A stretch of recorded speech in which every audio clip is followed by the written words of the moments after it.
कि घरेलू वाद विवाद से, घरेलू झगड़े से, घरेलू उत्पीड़न से परेशान होकर यदि पुरुष आत्महत्या करता है तो इसके लिए पत्नी जिम्मेवार नहीं है। यानी उसको कितना भी मेंटल टॉर्चर किया जाएगा, उसको जिंदा रहना है। बावजूद इसके अगर वो टूट जाता है, वो जान दे देता है, मर जाता है, तो इसकी जिम्मेदार पत्नी नहीं है। लेकिन अब इसका उल्टा रुख देखिए, इसके बावजूद घरेलू विवाद से, मानसिक प्रताड़ना से अगर पत्नी मर जाती है तो इसका जिम्मेदार पुरुष ही नहीं है। ध्यान दीजिए मेरी बात को, इसका जिम्मेदार सिर्फ पुरुष नहीं है, पुरुष का पूरा परिवार है। सिर्फ पुरुष नहीं है, पुरुष का पूरा परिवार है। जो साथ में रहता है वो भी जिम्मेदार है, जो बहुत दूर रहता है, सालों साल नहीं आता है, वो भी जिम्मेदार है। इसको असमानता कहते हैं। ये हमारे समाज को तोड़ रहा है, ये हमारे यहाँ बढ़ते अपराध को बढ़ावा दे रहा है। पुरुष मरता है तो उसका जिम्मेदार कोई नहीं है, स्त्री मरती है तो उसका जिम्मेदार ससुराल पक्ष का पूरा एक एक व्यक्ति है।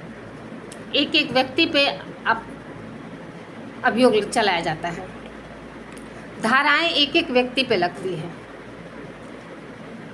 अब वो सोचे जिस पे धाराएं लगी है।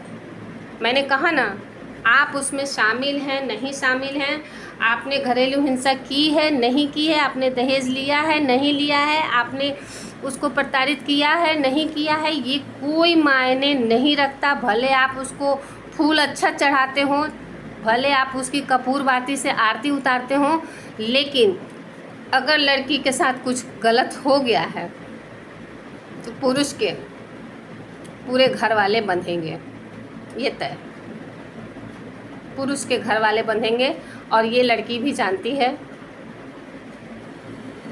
अच्छी तरह से जानती है। लेकिन पुरुष को अगर कुछ होता है, यहाँ तक कि वो जान दे देता है, वो मर जाता है, तो स्त्री को कुछ नहीं होगा। ये जजमेंट, मैंने कहा ना, एक अजीब अजीब जजमेंट आ रहा है। पता नहीं क्या सोच के ये जजमेंट दिया जा रहा है। क्या जज साहब के पास पुरुष नहीं है? क्या उनके घर में पुरुष नहीं है? क्या उनके घर में पुरुष शोषित नहीं हो रहे हैं? मैं ये नहीं कहती, महिलाओं को अधिकार मिलना चाहिए। जहाँ महिलाएं शोषित हैं, महिलाओं को पूरा सहयोग मिलना चाहिए। महिलाओं को अपने कानून का इस्तेमाल भी करना चाहिए, लेकिन किसे? जो सच्ची महिलाएं हैं। आज भी कुछ महिलाओं पे दहेज उत्पीड़न होता है, आज भी कुछ महिलाओं पे डीवी होता है, डोमेस्टिक वायलेंस होता है। लेकिन आपको सुनकर ये आश्चर्य लगेगा, आपको जानकर आश्चर्य लगेगा। मैंने समाज में भ्रमण किया है, मैंने समाज में देखा है कि जिन पे इस तरह का किया जाता है, जिनको इस तरह से प्रताड़ित किया जाता है, वो महिलाएं दर्द बताती हैं लेकिन कोर्ट नहीं जाती। वो महिलाएं दर्द बताती हैं, अपना दुखड़ा सुनाएंगी, आंसू बहा लेंगी, लेकिन वो इस कानून का फ़ायदा नहीं उठाती हैं। वो कहती हैं मैं नहीं उठाऊंगी, जैसे कटना है मेरा कट जाएगा, इतना कटा है थोड़ा और कट जाएगा, वो नहीं जाती हैं। फिर सवाल उठता है, जाति कौन है जिनको आज़ादी चाहिए? और ऐसे लोग इस कानून का बुरी तरह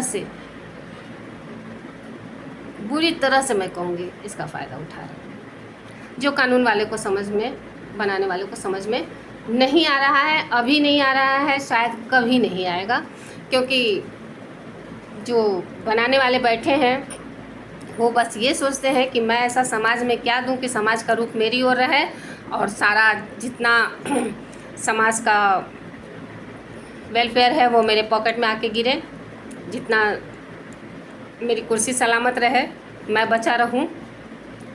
बाकी समाज में क्या होता है, कहाँ होता है, मृत्यु दर कहाँ बढ़ रही है, कहाँ घट रही है, पुरुष कितने प्रतिशत है, महिला कितने प्रतिशत है, इन सब से समाज के ठेकेदारों को कोई मतलब नहीं होता है।